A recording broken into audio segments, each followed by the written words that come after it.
there are several reasons why I've argued the case from the very first time I ran for office, and the main reason why I ran for office was just to get a few things off my chest. I thought I would do my duty and express myself, and it would send me packing, and I would at least tell my kids, well, at least I spoke out, you know. I didn't get away with it quite that easily. But it has always been the Federal Reserve that really prompted me getting involved, because I saw the Federal Reserve as the instigator in the destruction of liberty. The principle that we should all fight for is liberty. And then when you see the connection, you see what the Fed does. Well, the Fed, there's a couple of reasons we should oppose the Fed. One, how about this for a reason for opposing the Fed? What about it's unconstitutional to have a central bank? Yeah! There's one. There's no authorization in the central bank. The argument's going on for a long time. Jefferson and Hamilton argued about it, but it was ups and downs. They tried it, and it would be undermined, and then it would be ended, and they'd try another one. But since 1913, we as a people have been too complacent, and we've gotten ourselves into this mess. So the other thing is maybe it's immoral to have a secret bank, a secret group of people who literally debase the money and they're not accountable. So it's a moral issue for me that they shouldn't have this privilege to do this. Economically, of course, it's so totally unsound to allow the central bank to print money, alter the interest rates, and cause the financial bubble.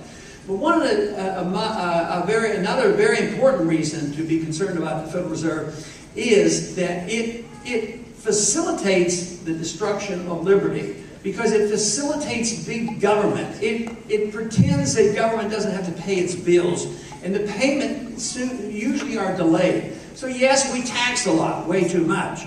Of course, we tax too much, and that is way too much.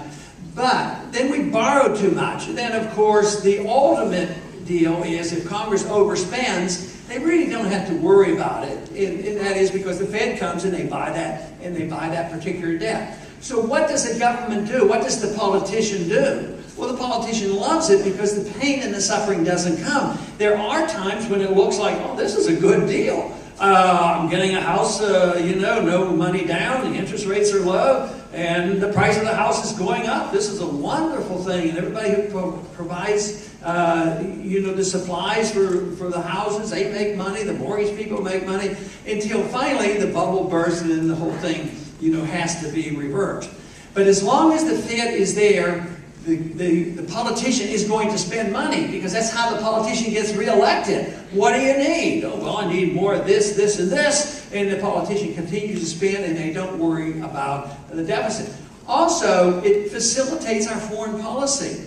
What if we would have had to pay literally for our foreign policy and all the interventionism that's been going on? It would have ended, because it couldn't have been sustained. The people would have rebelled, because the taxes would be so high and interest rates would go up. So, in other words, with the Federal Reserve, it allows the growth of government, and to the point where, as the government grows, it diminishes our personal liberty, and as we do that, we undermine productivity, and the country has to get poorer. So now we face this horrendous crisis. We have a foreign policy that's totally out of control. We have a welfare state totally out of control. We have 60, 70, 80 trillion dollars of entitlement obligations. We have a national debt of $14 trillion. And the politicians in Washington, you'd think they would wake up. But the other day we had 2 votes on the House floor. Nobody to no end on the outcome of this. One had to do, conservative Republican leadership, the NPR, those national, the government radio, they said some nasty things. We need to punish them. But, they get a few $1 million here and there. I think it's $10 million, which is unconstitutional. I always vote against that, and I'm not defending it. But think in comparison of NPR and what they're getting. And in the same day, we had a vote with a coalition of Democrats and Republicans came together and said, this is a resolution. If you vote for this, we're telling the president he ought to be out of Afghanistan by the end of this year. Woo!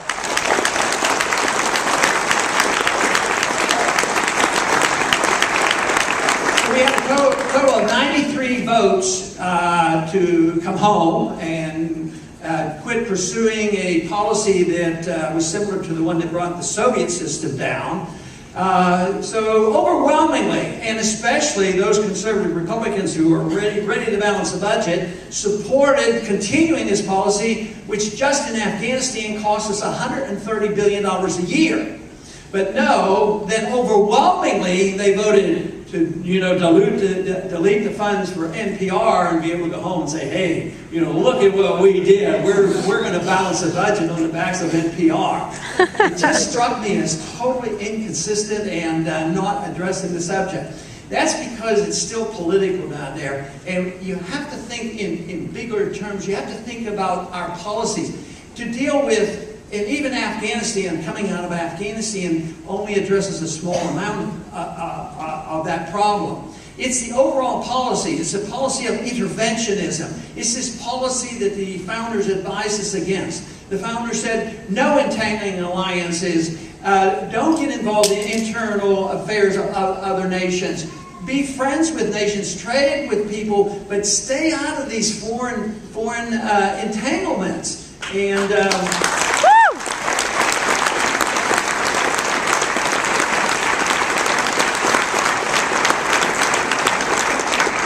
of course, they were really pretty strict on the idea of militarism. They actually had this belief that you shouldn't even have a standing army. I mean, that's how radical they were. But even under today's circumstances, you can have an army, but you can have a better foreign policy, and this should be the policy of the founders, the policy of the Constitution. We have no constitutional authority to go over and remake Afghanistan, take over the oil of Iraq, continue the bombing of Pakistan. They're worried about some civilians being killed in Libya. Well, that is terrible. And now we're there for humanitarian reasons, but I don't believe that for a minute. Woo! Thank you.